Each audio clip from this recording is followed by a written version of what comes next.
I've traveled to 122 countries around the world, and I would send these dispatches and these emails and blog reports to my family and friends, and they were all like, this, you got to do a book. You got to just put these all in a book. So voila, here we are, the Globetrotter Diaries.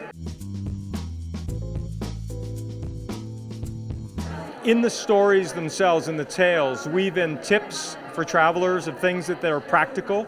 So it's more than just a great story about being in Europe or being in Paris, but it's about travel tips. And also, there are 10 stories that are really not about places, but about things like what to do if you leave something on an airplane, how to get back through security, or if you like it, buy it. If you see something and you say, gee, why didn't I buy that?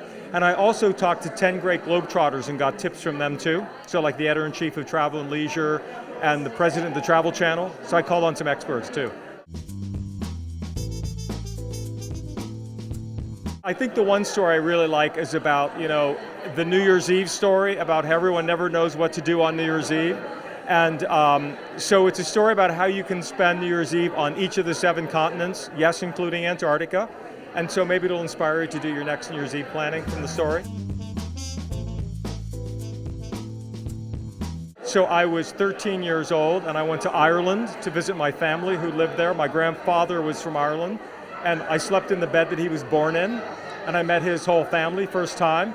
And so not only was it a life trip for my own family, but it inspired me to say, there's something in this crossing the ocean thing. I think maybe I've crossed the Atlantic Ocean now about 200 and some odd times, so I got the bug early.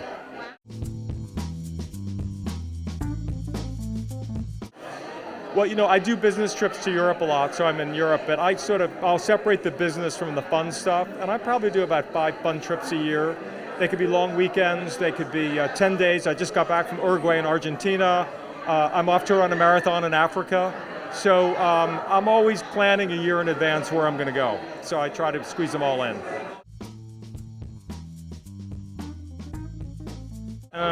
When I was in Japan and they presented on the plate the chicken head and the chicken feet, and it was a business trip, and you never want to insult your hosts. And I said, do I really have to eat this? And I had to.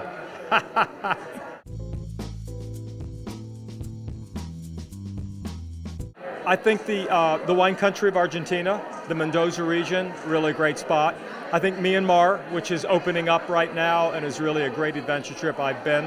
I would say go to Bhutan because it's really special and unique. And I also love countries in the east coast of Africa that are being discovered, like Mozambique and Madagascar.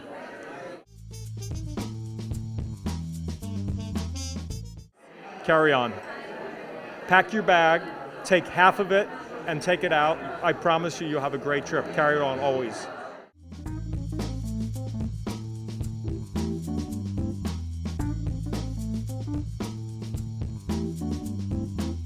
So I'm Michael Clinton, and you are watching Jetset Extra.